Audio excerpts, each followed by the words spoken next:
water has come up. We are now standing in the front yard of the house. There's water everywhere.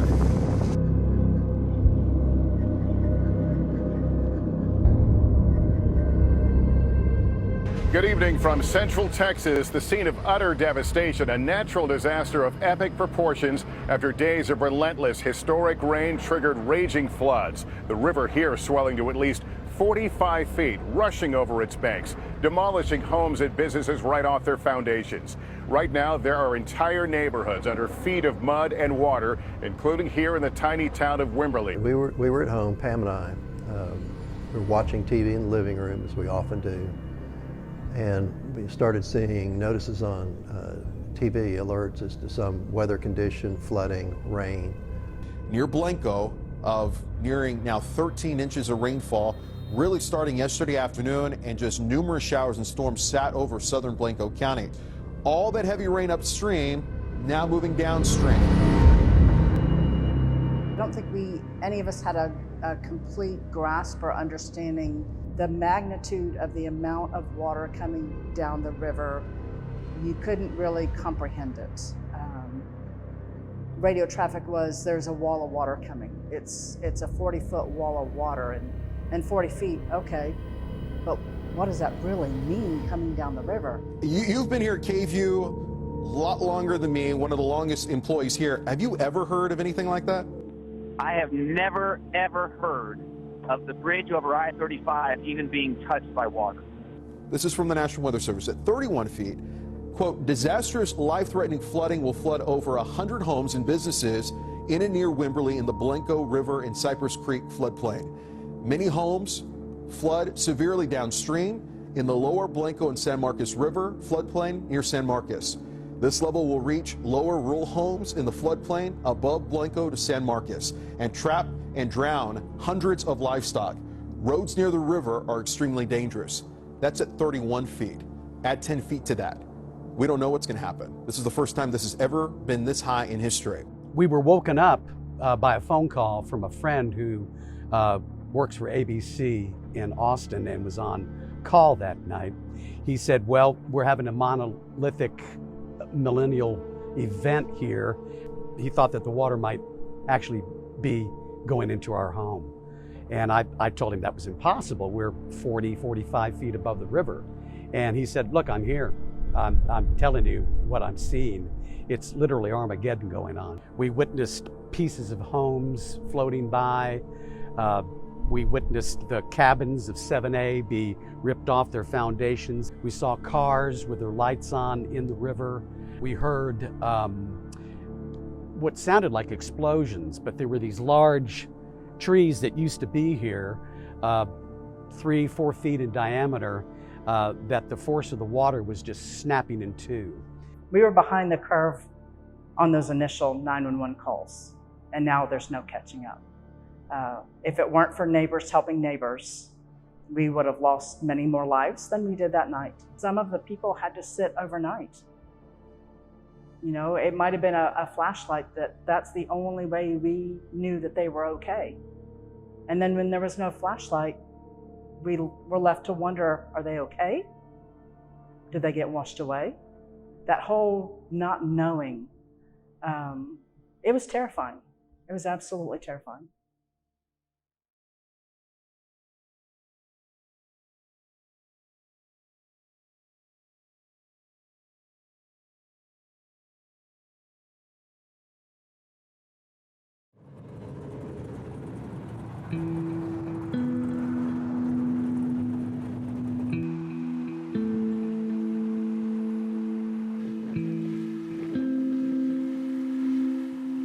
You know, you used to be able to kayak down the Blanco and not be able to see some of the houses because of the tree lines. And now you see houses. Trees are gone. Those trees will take years to come back. The river had ripped up and taken 64 trees off of our property and just left it. It went from a Costa Rican rainforest to a bald Arizona desert cliff.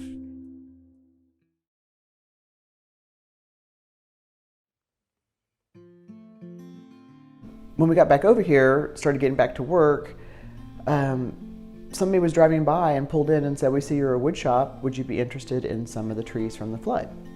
And we thought, sure, 3 or 4 trees, that'd be great.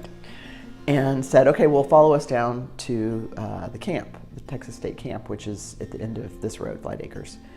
And we went down there, and it was, I want to say, 2 football fields of material. We really took something that was a tragedy and just very unfortunate to be able to lose our shade and be able to lose our magical trees. And we were fortunate to be able to purchase trees and to acquire trees. Clients are bringing those trees. They lost all their trees in their front yard on the river, lost their home, lost everything, and now they're rebuilding. And so they're visiting with us and working with us. So we'll take a tree that came from the flood, we'll mill it, we'll talk about the pieces that they want to build, we'll kiln dry it, and then we'll design and build an amazing piece of furniture and then deliver it back into their home that they're rebuilding. And they get a sense of the tree that was in the front yard is now in the living room, or it's a beautiful headboard that they get to walk into and snuggle in every night. So it's a real incredible, responsibility too, to be sensitive to the trees and not just, it's just another pile of wood. That's very important to me. I'd known Phil for several years, primarily from salvaging fallen pecan trees in our yard. We live along the creek. We knew we wanted, in our rebuild, to recognize the flood. We didn't want to erase it from the history, and began working with Phil. And the gate that you see behind me was one of the first pieces we did. Working with me, bringing in, he's like, okay, Phil, we want to design some cool things with the floodwood. And so we've done a really unique gate that's an entrance to his home, and then we did cypress stair treads leading up into his home and incorporated cypress into his floor and into a ceiling to create an ambient, beautiful hallway. And just the creativity of not only working with what his visions were, and then my creativity to be able to provide that was really amazing. And now he has this beautiful home back, and he's off the ground, so it's just an incredible way to do it, I feel. Philip is an artist. We have artists in our family, and what he is able to do with wood, all kinds of different wood, all kinds of styles, all kinds of pieces, he's supremely talented. The Andersons are awesome. They had their house up by Fisher Store Bridge and lived there for years, loved it, incredible. Flood took it all out, took their trees on the bend, and leveled their home. They were in the process of rebuilding and had heard about me and showed up one morning with some, from Market Days, with these antique hand-carved piano legs. And they said, hey, we heard about you and we lost everything in the flood, and we want you to design a dining table for us. 2 cypress slabs, live edge on the side with a pecan in the middle, and that way the pecan was like the river was running through the cypress. And we used both woods in order, because they lost both types of trees. We decided to build the house. It was like, we talked to him some more, and he was able to create some neat things. But I mean, he's very talented. It's nice having somebody that's artistic and just great with wood, but he's just a great person, he and his wife, and it's just easy to do business with somebody like that. The Webbers are incredible. They had lost their home in the flood and their trees and everything else. When they rebuilt, had talked to me about providing some pieces. So there was we took one of their logs and I'd cut it up and created this incredible vanity, kind of wall to wall, nested in the nice front bathroom. They had created a big kitchen island, and most of it was granite and marble and that type of thing, but they wanted to integrate half of that into wood with kind of a waterfall edge.